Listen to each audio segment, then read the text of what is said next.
ঘড়ির কাঁটায় তখন রাত ৩টা বাজে। পুরো চট্টগ্রাম শহর নিস্তব্ধ, কোথাও কোনো সাড়া নেই। কিন্তু চট্টগ্রামের সেন্ট্রাল জেলে চলতেছে এক মহাযজ্ঞ। সেন্ট্রাল জেলে এই রাতেও চলতেছে টিমটিম আলো। কি হচ্ছে সেখানে? আজ রাতেই সেখানে হবে ফাঁসি। কার ফাঁসি? সেই কুখ্যাত ওসি প্রদীপের ফাঁসি, যে ওসি প্রদীপ কক্সবাজারের মেরিন ড্রাইভে 2020 সালের জুলাই মাসে মেজর সিনহাকে গুলি করে মেরে ফেলেছেন। সেই ওসি প্রদীপের ফাঁসি কার্যকর হবে এই গভীর রাতে চট্টগ্রাম কারাগারে। প্রদীপকে বের করা হলো, পিছনে হাত বাঁধা হলো, পা বাঁধা হলো, মাথায় জমটুপি পরানো হলো, তারপর গলায় দড়ি পরানো হলো। তারপরই দর্শক সব শেষ। এবং এই ঘটনার আর কিন্তু বেশি দিন বাকি নেই। খুব শীঘ্রই হতে যাচ্ছে সেই ঘটনা, যেই ঘটনা আমাদেরকে এতক্ষণ বললাম। এবং এই ওসি প্রদীপের মতো নিষ্ঠুর একটা মানবতা বিরোধী অপরাধের শাস্তিযোগ্য ব্যক্তির নতুন কিছু আপডেট এসেছে। আমরা সেই আপডেট শুনবো আমাদের স্বনামধন্য আইনজীবী অ্যাডভোকেট মনিরুল ইসলাম সাহেবের কাছে। আসসালামু আলাইকুম সাহেব, আপনি কেমন আছেন? আসসালামু আলাইকুম। ওয়ালাইকুম আসসালাম। কেমন আছেন? জি, আমি ভালো আছি। জনাব শামীম, ওসি প্রদীপের এই নিষ্ঠুরতা সবাই কম বেশি জানে এবং তিনি নিজেই বলেন যে তিনি প্রায় 100-র বেশি মানুষকে মেরেছেন। তো সেই ওসি প্রদীপের বিষয়ে নতুন কিছু আপডেট আপনার কাছ থেকে শুনতে চাই। জি, ধন্যবাদ প্রিয় উপস্থাপক, প্রান্তীয় দর্শক বিন্দুদের কাছে আসসালামু আলাইকুম ওয়া রাহমাতুল্লাহ। আমি আজকে ইভিনিং এ আমার অফিসে যখন কর্মরত অবস্থা ছিলাম, তখন ডিস সেন্টেন্সের যে সর্বোচ্চ আদালত, মানে বাংলাদেশের সর্বোচ্চ আদালত হাইকোর্ট ডিভিশন যে সিদ্ধান্তটা দিয়েছে, সেটি নিউজটা দেখতে পেলাম। দেখে খুব সান্ত্বনা দিলাম যে অবশেষে একজন সিরিয়াল কিলার, আমি সিরিয়াল কিলার এই জন্যই বলবো, সারা পৃথিবীতে যত সিরিয়াল কিলারের হিস্ট্রি পাওয়া যায়, যারা একের পর এক মানুষকে হত্যা করে, প্ল্যান করে, সুনির্দিষ্ট প্ল্যান করে ঠান্ডা মাথায় মানুষদেরকে খুন করে, তাদেরকে সচরাচর সিরিয়াল কিলার বলা হয়। তার মধ্যে বাংলাদেশ একেবারে শীর্ষস্থানীয় একটি দেশের কাতারে রয়েছে সিরিয়াল কিলারের তালিকার দিক থেকে। আর সেই তালিকায় ওসি প্রদীপ একজন। বিশ্বে যদি আপনি সিরিয়াল কিলারদের 100 জনের তালিকা দেখেন, একেবারে প্রথম দিকে যে কয়জন, সেই কয়জনের মধ্যে সে একজন, যে ঠান্ডা মাথায় মানুষকে সুনির্দিষ্ট প্ল্যান করে মারা হয়েছে। ঠিক মেজর সিনহা মোহাম্মদ রাশেদ হত্যাকাণ্ডটাও এরকম ছিল, সুপরিকল্পিত ঠান্ডা মাথায় খুন করা। তার সাথে সে এককভাবে যে এটার সাথে সম্পৃক্ত ছিল বিষয়টা এমন নয়, তার সাথে ছিল সংঘবদ্ধ একটা চক্র এবং তার ডিপার্টমেন্টাল ম্যাট, তার যে বাহিনীতে সেই চাকরিরত ছিল, সেই বাহিনীর অন্যান্য কর্মকর্তাদের সাথে সম্পৃক্ত হয়ে তার নির্দেশে, তার আদেশে এবং তার প্ল্যানেই মূলত হত্যা, জঘন্য ন্যাক্কারজনক হত্যাটি ঘটে থাকে। আমরা বাইজি ভাই আজকে একজন রাজনীতিবিদের সাক্ষাৎকার শুনতেছিলাম চিটাগংয়ের, আপনারা সবাই জানেন, ডাক্তার সেলিম সাদাত, ডাক্তার সাদাত। ওনার আলোচনাটা যখন শুনছি, এর আগে আমি বেশ কয়েকবার ওনার আলোচনাটা শুনেছিলাম। আমি যখন শুনছি আমি কষ্ট পাচ্ছিলাম, এটা কিভাবে সম্ভব। উনি প্রদীপকে জিজ্ঞেস করলে, এই বিষয়ে যখন জানতে চাইলেন, প্রদীপ নাকি বলছে এগুলো সম্পূর্ণ করেছে সাবেক স্বরাষ্ট্রমন্ত্রী আসাদুজ্জামান কামালের নির্দেশ, সে বলল, এবং কিভাবে করতে হবে সেটাও নাকি উনি বলে দিতেন। মানে ডক্টর সাদাতের সঙ্গে কি তার কারাগারে দেখা হয়েছে? ডক্টর সাদাতের সঙ্গে তার কারাগারে দেখা হয়েছিল। কারাগারে যখন তারা একসাথে সাক্ষাৎ হয়, তখন বিভিন্ন বিষয় নিয়ে কথা হয়। তখন ডাক্তার সাদাতকে নাকি প্রদীপ এই কথা বলেছে। ডাক্তার সাদাত ওনাকে প্রশ্ন করেছিলেন, ওনার কাছে জানতে চাইছিলেন যে তুমি কি করে এই কাজটা করতে পারলে, এতগুলো মার্ডার তোমার এলাকা, তোমার দায়িত্বরত অবস্থা কেমনি কিভাবে হতে পারে এটা। তখন বললো যে এটা সাবেক স্বরাষ্ট্রমন্ত্রীর নির্দেশে নাকি এইভাবে যখন যেভাবে নির্দেশ দিত ঠিক এইভাবে সেই কাজটা করতো। তো যখন শুনতেছিলাম আমার খুব কষ্ট লাগলো। বাংলাদেশ পুলিশ বাহিনীর একটা থানার সে সর্বোচ্চ কর্মকর্তা, বলতে গেলে একটা থানাকে নিরাপদ রাখার জন্য, নিরাপত্তা দেওয়ার জন্য সর্বোচ্চ ব্যক্তি, সর্বোচ্চ চেয়ার অফিসার্স ইনচার্জ যিনি থাকেন, ওনার সেই দায়িত্বটা পালন করতে হয়। এটার সাথে মানুষের নিরাপত্তা জড়িত, শান্তি শৃঙ্খলা জড়িত। আর সেই চেয়ারে বসে সে কিভাবে এটা পারলো? সর্বোচ্চ পর্যায়ে থেকে অন্যায় নির্দেশ আসতে পারে কি, তাই বলে কি সব অন্যায় নির্দেশ পালন করতে হবে? আর সে তার এটার এগেইনস্টে কেন প্রোটেস্ট করলো না? একবার নয়, একাধিকবার। না, সে চাকরি ছেড়ে দেবে। তার তো যোগ্যতা দেখলে তার জন্য সারা দুনিয়া খোলা ছিল। সে কি করে একজন আরেকজন মানুষকে হত্যা করতে পারবে, এবং নির্দয় ভাবে, তাও একজন নয়, দুজন নয়। কোনো নিউজে আমি পেয়েছি 174টার মতো মানুষ ক্রস ফায়ার দিয়েছে, ক্রস ফায়ারের মাধ্যমে সে মানুষকে হত্যা করেছে। ডাক্তার সাদাতের কাছে সে নিজের মুখে নাকি বলেছে 100টার মতো, না জানি 100টার উপরে। এই যখন এই ঘটনা শুনলাম, আমার পুরো শরীর চুলগুলো পর্যন্ত দাঁড়িয়ে গিয়েছিল। এটা কিভাবে সম্ভব? একজন মানুষ হত্যা করতে পারে শতাধিক? তো মেজর মেজর সিনহা মোহাম্মদ রাশেদ তার সর্বোচ্চ শিকার ছিল এটা, যে সে যে একজন হাই প্রোফাইল আর্মি অফিসার, হয়তো সে ওই সময় বুঝে উঠতে পারেনি, অথবা নির্দেশটা এমন জায়গা থেকে আসছে সেটা কোনোভাবে সে ফেলতে পারেনি, অথবা এটার সাথে এমন কোনো সম্পৃক্ততা ছিল যে এই কাজটা না করলে হয়তো আরো বড় বড় দেশের সর্বোচ্চ পর্যায়ে রাঘব বোয়ালদের অনেকের বড় সড় সমস্যা হওয়ার সম্ভাবনা ছিল, আশঙ্কা ছিল, হয়তোবা সেই জন্য সেই কাজটা করেছে। একটু কাজটা তো সে করেছে খুবই জঘন্য, পৃথিবীর সবচেয়ে জঘন্য কাজের মধ্যে একটা। আমি আল্লাহ রাসূল সাল্লাল্লাহু আলাইহি ওয়াসাল্লামের হাদিসে আমি পড়েছি এটা, যে কেউ যদি কোনো মানুষকে হত্যা করে তাহলে সে সারা পৃথিবী পুরো গোটা মানবতাকে হত্যা করার সামিল। তাহলে একজন মানুষকে কিভাবে সেই কাজটা করতে পারলো, যার দায়িত্ব নিরাপত্তা দেওয়ার, যার দায়িত্ব শৃঙ্খলা বজায় রাখার জন্য সর্বোচ্চ ব্যবস্থা গ্রহণ করা, আর সেই নিজে নিরাপত্তাহীনতার সর্বোচ্চটা প্রয়োগ করলো। এর পরবর্তীতে যদি আপনি বলেন, পুলিশ বাহিনীর প্রতি মানুষের যে শ্রদ্ধা, ভালোবাসা, মমত্ব বোধ থাকার কথা ছিল, সেই দীর্ঘ পরিক্রমা আপনি দেখেন কোন একটি থানায় আপনি পাবেন না যে পুলিশের প্রতি শতভাগ মানুষের শ্রদ্ধা ভালোবাসা রয়েছে। শতভাগ বাদ দেন, আপনি যদি ম্যাক্সিমাম অধিকাংশ জনগোষ্ঠী শ্রদ্ধা ভালোবাসা থাকতো, তাহলে মন থেকে তাদের জন্য দোয়া আসতো। যদি পুলিশের আচার আচরণ এরকম না হতো, একটা কর্ম যদি এরকম হয়ে থাকে, তাহলে আমরা সেটাকে বিচ্ছিন্ন বলবো। কিন্তু এরকম অসংখ্য ঘটনা ঘটেছে বাংলাদেশে। গত 15, 16, 17 বছরের হিস্ট্রি দেখেন আপনি, যে পরিমাণ গুম, খুন, নির্যাতন, থানা নিয়ে ঝুলিয়ে লুটকিয়ে মারা, স্বামীকে মারতেছে, স্ত্রীকে বলতেছে যে তোমার ইজ্জত দাও, না হয় তোমার স্বামীকে আবার মারবো। এদিকে মারতেছে যখন স্ত্রী দেখে যে তার স্বামীকে তো মেরে ফেলতেছে, যে কোনো সময় তার মৃত্যু হতে পারে, এই সময় স্ত্রী তার ইজ্জত খুলে দিয়েছে। এরকম ঘটনা আমরা শুনেছি বিভিন্ন নিউজের মাধ্যমে, পত্র পত্রিকার মাধ্যমে। আজকে ওসি প্রদীপের সেই আপডেটটা যদি একটু বলতেন আর কি। হ্যাঁ, ওসি প্রদীপ মূলত এই থানায় সে দায়িত্ব গ্রহণ করে 2018 সালের শেষের দিকে। 2018 সালের শেষের দিকে এসে সেই 2020 সালের মধ্যেই এই ঘটনাটা ঘটিয়ে ফেলে। আপনি জানেন সেই ঘটনাটা ছিল খুব সম্ভবত 31শে জুলাই 2020। 31শে জুলাই 2020 চট্টগ্রামের মেরিন ড্রাইভ এরিয়ার টেকনাফের তল্লাশি চৌকির ওইখানে এই ঘটনাটা ঘটানো হয়। এখানে তাকে এমন ভাবে নির্দয়ভাবে হত্যা করা হয়, মানে এগুলো বলতে কষ্ট হয়। এগুলো আমার মনে হয় জনগণকে কিভাবে মেরেছে শুধু এটুকু বলে যে তাকে গুলি করে হত্যা করা হয়েছে, এটা নিশ্চিত। এর বাইরে বাকি কথাগুলো না বলাটাই মানুষের জন্য মঙ্গল, আমি মনে করি না শোনাটাই ভালো। ওনার মৃত্যুর পর ওনার মামলাটা কিন্তু থানায় গ্রহণ করেনি। কেন করেনি? এটা তো প্রথম দায়িত্ব ছিল। যে এখন কেন করেনি? কারণ যিনি গ্রহণ করবেন সে নিজেই তো কিলার, সে নিজেই তো হত্যাকারী।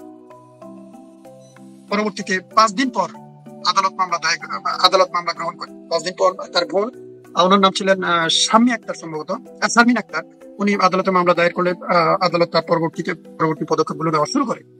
মাঝখানে 5 দিন মামলাটা কেন হয়নি, কেন গ্রহণ করেন? যে কোনো মার্ডার মামলা ঘটলে সর্বপ্রথম পুলিশের দায়িত্ব হলো তথ্য পাওয়ার সাথে সাথে সেখানে কি অবস্থা, সেখানে গ্রহণ করা, সেখানে যাওয়া, তদন্ত কার্যক্রম শুরু করে দেওয়া। এটা তো মামলাটা নেওয়ার কথা ছিল পুলিশ প্রশাসনের দায়িত্বটা কি ছিল? সেখানে কি এসপি অফিস, কোনো না কোনো এসপি অফিসের অধীনস্থ ছিল না সেই এরিয়াটা? কেন মামলাটা গত 5 দিন পরে কোর্টে গিয়ে দায়ের করতে হলো?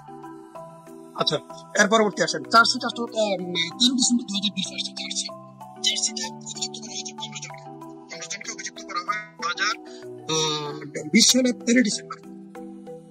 পরবর্তীতে প্রথম রায় 2022 সালের 31শে জানুয়ারি প্রথম রায় দেওয়া হয় চ্যাকসন জজ কোর্ট, কক্সবাজার। সেখানে দায়রা জজ ইসমাইল হোসেন 2 জনকে মৃত্যুদণ্ড দেওয়া হয়।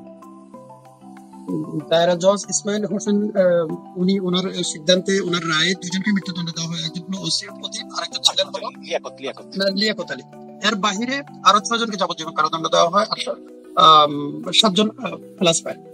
এটা ছিল সেশন জজ কোর্ট, যেটাকে আমরা বলে দায়রা আদালত বলে থাকি। দায়রা আদালত বা ডিস্ট্রিক্ট লেভেলের সর্বোচ্চ আদালত সেটাকে দায়রা আদালত বলা হয়। সেই আদালতে সেই সিদ্ধান্তটা দেওয়া হয়।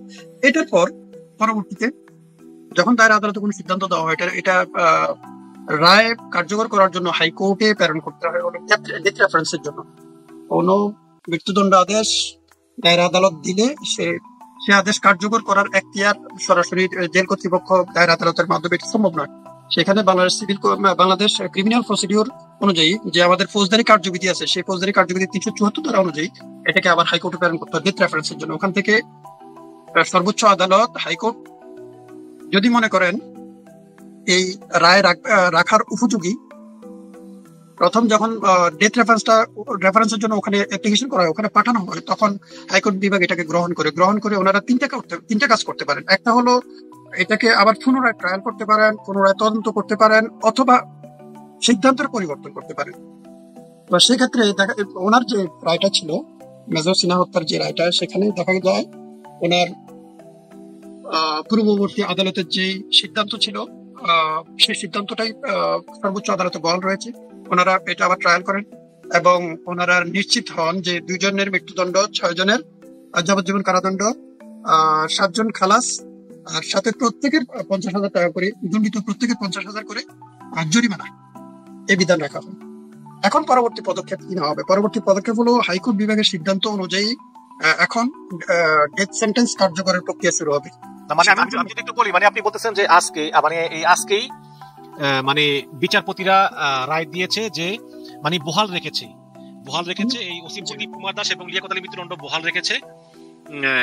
এবং এখন আপনি বলেন যে আসলে এর পরবর্তী পদক্ষেপ কি হতে পারে? মৃত্যুদণ্ড মানে পূর্ববর্তী আদালত যে রায়টা দিয়েছে, যেটাকে আমরা দায়রা আদালত যে রায়টা দিয়েছে, সেই রায়টা বহাল রেখেছে।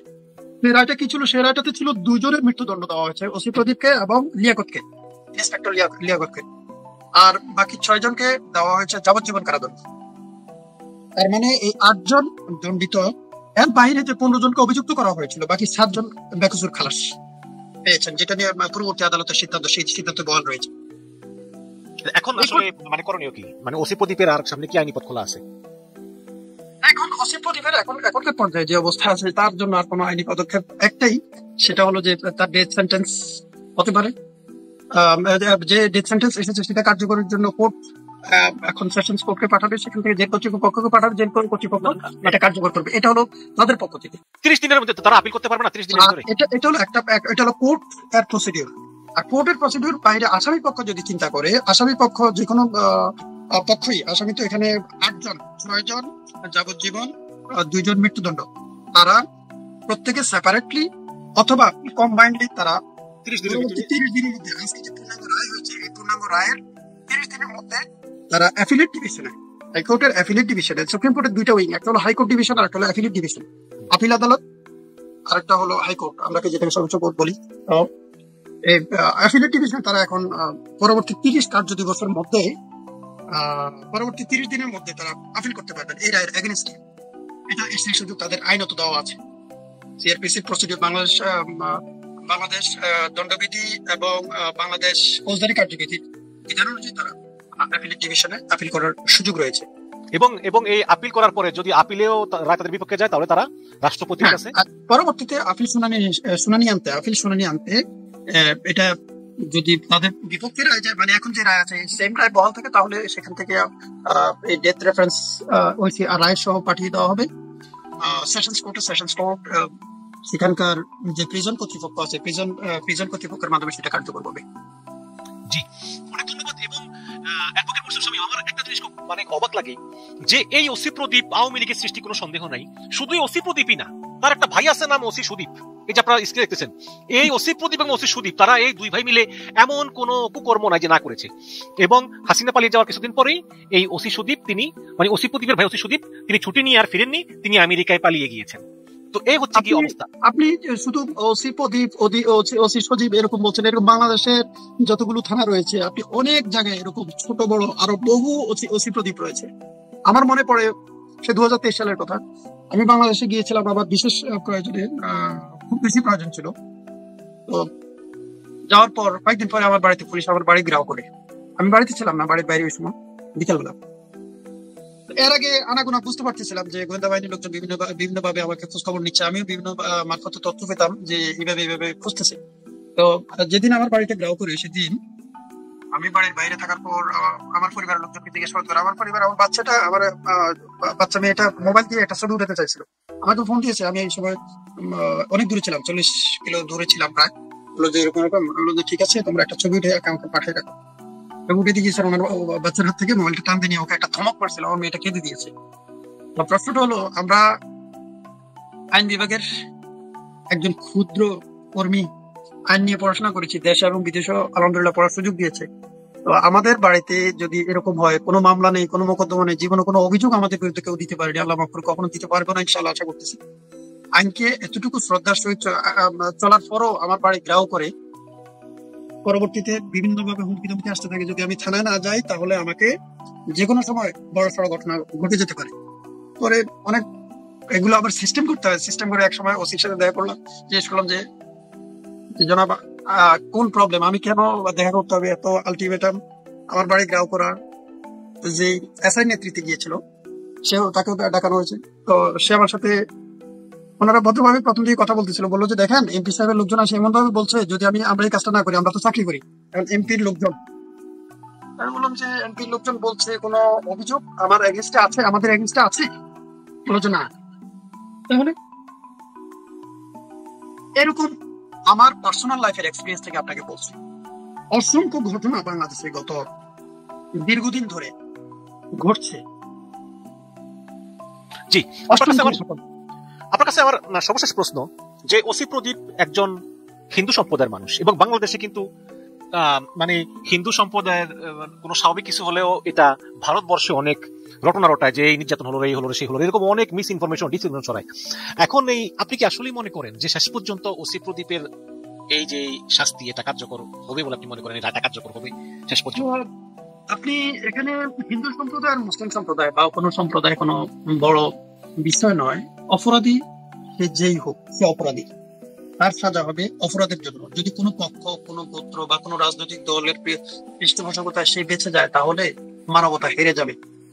আপনি যেই মাটা তাকে জন্ম দিয়েছে, যেই ফ্যামিলিটা তাকে লালন পালন করে বড় করছে, তার ভাই বোন বা তার পরিবারের সদস্য যারা আছে, তার দিকটা চিন্তা করেন। সেখানে যদি আপনার অবস্থাটা সেই ফ্যামিলির একজন মেম্বার হতেন, আপনি কেমনটা অনুভব করতেন?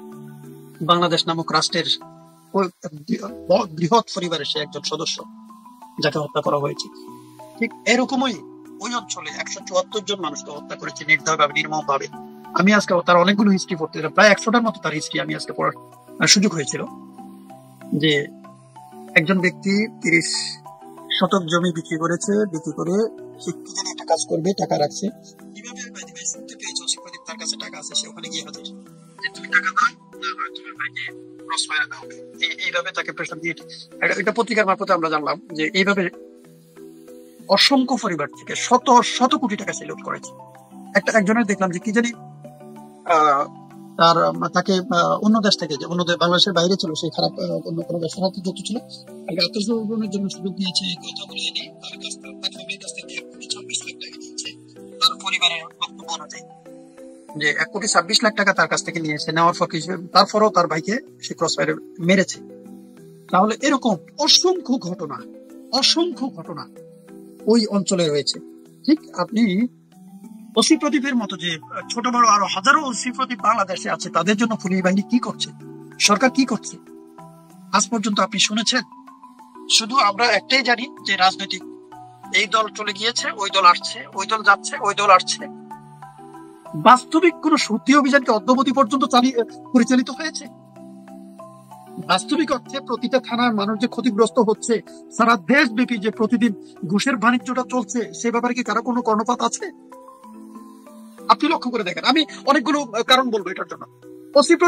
ওসি প্রদীপ হতে, এই জঘন্য সিরিয়াল কিলার হতে কে সহযোগিতা করেছে? কাদের ইন্ধনে সে এত বড় জঘন্য কিলার হলো? অবশ্যই বড় রাজনৈতিক নেতা, তার বক্তব্য অনুযায়ী, ওসি প্রদীপের বক্তব্য অনুযায়ী সে তো স্বরাষ্ট্রমন্ত্রীকে দায়ী করতেছে, দায়ী করছে। এবং আমি মনে করি শুধু স্বরাষ্ট্রমন্ত্রী এককভাবে ছিল না, সে এতগুলো গুনখুম করার পরে তারপরও তাকে পুলিশের যে পদক, সর্বোচ্চ পদক দেওয়া হয়েছে, এবং দেশের শীর্ষ পুলিশ পদক তাকে দেওয়া হয়েছে। আপনি মানে আপনাদের জানা আছে, তাকে শীর্ষ পদক একাধিকবার দেওয়া হয়েছে।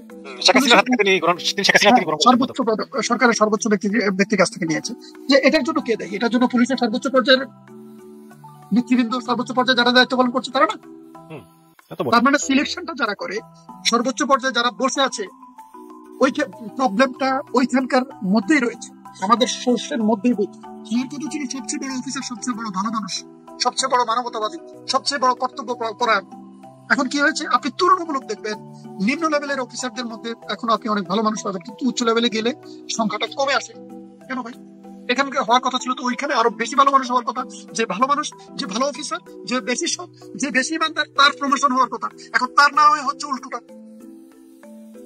এরপর আসেন, তার এই হত্যাযজ্ঞ গুলো যখন ঘটলো, স্থানীয় যে লোকজন রয়েছে, স্থানীয় ওই সময়কার যারা প্রভাবশালী সংগঠন গুলো রয়েছে, রাজনৈতিক, সামাজিক, সাংস্কৃতিক সংগঠন, তাদের কি ভূমিকা ছিল? হত্যা তো সে সিনাকে করেছে সর্বশেষ, এর আগে তো সে অসংখ্য শতাধিক হত্যা করেছে। সে তাদেরকে কি ভূমিকা ছিল? তারা কি কোনো প্রতিবাদ করেছে, মিছিল করেছে, মিটিং করেছে, মানববন্ধন করেছে? একটা হত্যা যখন প্রশাসনের পক্ষ থেকে হওয়া শুরু হয়, প্রশাসনের একটা থানার সর্বোচ্চ ব্যক্তির মাধ্যমে, তখন কোন ধরনের সাংস্কৃতিক, সামাজিক অথবা এনজিও আছে, কোন ধরনের তো কর্মতৎপরতা কারো লক্ষ্যে পড়েছে, কারো চোখে পড়েছে অঞ্চলে? তাহলে এই এত এত সংগঠন থাকার অর্থটা কি? এত এত সংগঠন থাকলো, সেই সংগঠন, যে সংগঠন মানুষের মৃত্যু অন্যায়ভাবে হচ্ছে, এটার প্রতিবাদ হয় না, এই সংগঠনগুলো থাকার কি ওখানে দরকার আছে? মানুষের বিবেক, সংগঠনের সর্বোচ্চ ব্যক্তিদের বিবেক কি মরে গিয়েছিল 17টা বছর ধরে, 20টা বছর ধরে, 30টা বছর ধরে, 50টা বছর ধরে? এরপর আসেন, মাদক দমনের নামে গভর্নমেন্টের একটা পলিসি ছিল, তদানীন্তন গভর্নমেন্টের একটা পলিসি ছিল জিরো টলারেন্স, যে এটার সাথে সম্পৃক্ত হবে তাকে শেষ করে দিতে হবে। যদি এরকম হয়ে থাকে, সাবেক স্বরাষ্ট্রমন্ত্রীর কথা, বক্তব্যটা, রেফারেন্সটা এখানে আসছে, উনি ওসি প্রদীপ সাহেব নাকি নিজে বলছেন যে ওখান থেকে নিতে আসে, তাহলে এটার অর্থ যদি ক্রস ফায়ারের হুকুম আপনি পুলিশকে দিয়ে দেন, অর্ডার দিয়ে রাখেন, বা অন্যান্য বাহিনীকে দিয়ে রাখেন, তাহলে আদালতের দরকার কি ছিল? আদালতের কাজটা কি? আদালতের কাজ হলো জনগণের জন্য ন্যায় বিচার নিশ্চিত করা, আর সেই ন্যায় বিচার নিশ্চিতের জন্য যে অর্ডার গুলো আসবে সেগুলো পুলিশ বাহিনীর মাধ্যমে বাস্তবায়িত হয়, প্রিজনের মাধ্যমে, প্রিজন আরেকটা উইং, সেটার মাধ্যমে বাস্তবায়ন হয়। মানুষের নিরাপত্তার দায়িত্ব হলো রাষ্ট্রের। মানুষের নিরাপত্তা রাষ্ট্রীয় বাহিনীর মধ্যে ভৌগোলিক নিরাপত্তা দেয় আর্মি, বর্ডারের নিরাপত্তা দেয় বিজিবি, এখন যেটা বিজিবি, আগে ছিল বিডিআর, আর ইন কান্ট্রির সকল মানুষের, আম জনতার সকল সেক্টরের নিশ্চয়তা দেওয়ার জন্য কমনলি পুলিশ। সেই পুলিশকে আপনারা নির্দেশ দিয়ে রাখলেন যে তুমি মারুন, তাহলে এটার মাধ্যমে আদালতকে বৃদ্ধাঙ্গুলি দেখানো হয়, এটার মাধ্যমে আদালতকে অস্বীকার করা। তারপরে আসেন, সে যে কাজগুলো করলো, এর মাধ্যমে কি করলো? সে একটা ভয়ের রাজত্ব কায়েম করলো, আতঙ্কজনক জনপদ তৈরি করলো। এটা শুধু যে ওনার এলাকায় ছিল বিষয়টা এরকম না, আমি মনে করি বাংলাদেশের প্রতিটা অঞ্চলে গত দীর্ঘদিন, প্রায় 1.5 যুগ ধরে বাংলাদেশটা ছিল একটা আতঙ্কজনক রাষ্ট্র। প্রতিটা অঞ্চল, প্রতিটা জনপদ ছিল আতঙ্কজনক জনপদ। মানুষ ঘর থেকে বের হলে ফেরার কোনো নিশ্চয়তা সেই দেশে ছিল না। এটা একদিনে হয়ে উঠেছে বলে আমি মনে করি না, এটা হয়ে উঠেছে দীর্ঘ পরিক্রমায়, এবং এটার জন্য মূলত দায়ী হলো রাজনীতিবিদরা, এটার জন্য মূলত দায়ী হলো প্রশাসনের সর্বোচ্চ ব্যক্তি পর্যায়ের লোকেরা, এটার জন্য মূলত দায়ী হলো আমাদের বিবেকবান ব্যক্তিরা। আমরা শুধু ছাড় দিতে দিতে এমন পর্যায়ে নিয়ে এসেছি যে এখন মন্ত্রীরা নির্দেশ দিতে মেরে ফেলা। এরপর আসেন, সারা বাংলাদেশে যে চাঁদার রাজত্ব চলছে গত 5ই আগস্টের পট পরিবর্তনের পরে কতটুকু বন্ধ হয়েছে? চাঁদাবাজি কি বাংলাদেশে জিরো পর্যায়ে নেমে এসেছে? আপনি বিগত সরকারের সময় যারা ছিল তারাও চাঁদাবাজি করতো, এখনো রাস্তায় চাঁদাবাজি হয়, এখনো চাঁদাবাজি নিয়ে প্রতিদিন রিপোর্ট হচ্ছে, প্রতিদিন বিভিন্ন সোশ্যাল মিডিয়া গুলোতে ঢুকলে দেখতে পাবেন আপনি যে ভিডিও সহ দেওয়া হচ্ছে। হয়তো কিছুদিন পরে এগুলো নিয়ন্ত্রণ করা হবে, কিন্তু আপনি ভিডিও নিয়ন্ত্রণ করবেন, সোশ্যাল মিডিয়া নিয়ন্ত্রণ করবেন, যারা চাঁদাবাজি করছে তাদেরকে নিয়ন্ত্রণ করবে কে? আমি 2023 সালে বাংলাদেশে গিয়েছিলাম, আমার ছোট একটা জায়গা আছে, জয়েন্টলি আমি একটা কনস্ট্রাকশন করব। আমি কনস্ট্রাকশন করতে গিয়ে লোকাল লোকদের প্রেসারে, লোকাল লোক বলতে সবাই না, যারা চাঁদাবাজ তাদের প্রেসারে শেষ পর্যন্ত আমি কনস্ট্রাকশন ফেলে দিয়ে আমি ব্যাক করতে হয়েছে, নিজের জীবনটা নিয়ে কোন রকম আবার লন্ডনে ব্যাক করলাম। এরকম আমরা তো ভাই সাধারণ মানুষ, আমরা একটা উইং এ, গভর্নমেন্টের রাস্তার একটা উইং এ কাজ করি, মানুষের সেবামূলক কাজ করি, আর যারা এই ধরনের সুযোগ এটুকু জানে না বা করার সুযোগ পায় না, তাদের কি অবস্থা একবার চিন্তা করেন। এরপর আসুন, আপনাকে যদি বলি যে এটার সমাধান কি, এখন এটার সমাধান হলো যদি আসামি পক্ষ আপিল করে, তাহলে অ্যাপিলেট ডিভিশন একটা শুনানি আনতে 30 দিনের মধ্যে তারা আপিল করতে হবে, শুনানি আনতে, তারপর যে সিদ্ধান্ত নেবে সেই সিদ্ধান্ত মেনে নিতে হবে, তা কার্যকর করার সুযোগ আসবে। আমাদের বাংলাদেশে আর একটা সিস্টেম আছে যে রাষ্ট্রের সর্বোচ্চ ব্যক্তি রাষ্ট্রপতির কাছে ক্ষমা ভিক্ষা চাওয়া। এই অথর্ব সিস্টেম কেন যে আনছে এই দেশে আর কারা যে আনছে, আমার এই জিনিসটা আমার মাঝে মাঝে মনে হয় যে মানে এত কষ্ট লাগে যে একজন অপরাধী, যে পরিবার ক্ষতিগ্রস্ত হয়েছে, যারা ক্ষতিগ্রস্ত হয়েছে, সবাই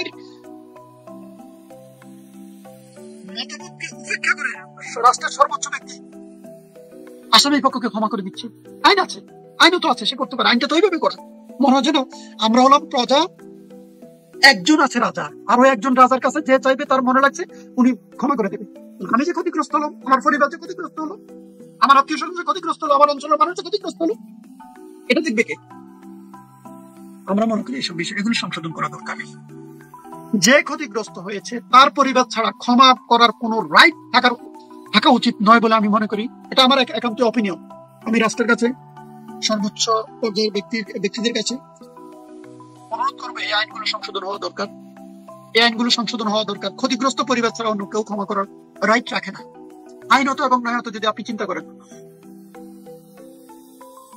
জি জি, অনেক অনেক ধন্যবাদ। আপনার আর কিছু বলার আছে? জুলাইয়ের চেতনা, 5ই আগস্টের যে পট পরিবর্তনের চেতনাটাই ছিল মূলত অধিকার আদায়ের আন্দোলন, অধিকার ফিরে পাওয়া, সমতা, নিশ্চয়তা, নিরাপত্তা, সেই দাবিটা রেখে আমাদের রাষ্ট্রের সর্বোচ্চ ব্যক্তি পর্যায়ের এবং সরকারের সর্বোচ্চ ব্যক্তি পর্যায়ের নেতৃবৃন্দের কাছে অনুরোধ থাকবে, জুলাইয়ের চেতনার আলোকে যাতে সব জায়গায় সংস্কার, সংশোধন, পরিমার্জন গুলো হয়, অন্যথায় যাতে ক্ষতিগ্রস্ত হবে এই সুযোগ আর আসবে না। যত বড় অপরাধী হোক, রাষ্ট্রীয় সিস্টেমের মাধ্যমে তাদেরকে আইনের আওতায় এনে সাজা নিশ্চিত করা হবে। এটা আমার আপনার বাংলার অপময় জনতার প্রাণের দাবি। ধন্যবাদ। জি, অনেক অনেক ধন্যবাদ। এবং দর্শক, আমরাও চাই যাতে ওসি প্রদীপ ন্যায় বিচার পায়, কারণ ন্যায় বিচার সবারই অধিকার। একটা লোক যত খারাপই হোক না কেন, তারও ন্যায় বিচার পাওয়ার অধিকার আছে। রায় তার যাই হোক না কেন, অন্তত বিচারটা যেন সঠিক হয় এবং সে যেন ন্যায় বিচার পায়, এবং এই বিচারটা, রায়টা যেন কার্যকর হয়। এবং যেদিন রায় কার্যকর হবে সেদিনই মেজর সিনা মোহাম্মদ রাশেদের আত্মা শান্তি পাবে, যাকে ওসি প্রদীপ মেরেছিল 2020 সালের জুলাই মাসে সেই মেরিন ড্রাইভে। এবং প্রত্যেকটা অপরাধেরই বিচার হওয়া উচিত, এবং এই ন্যায় বিচার হতে হয়।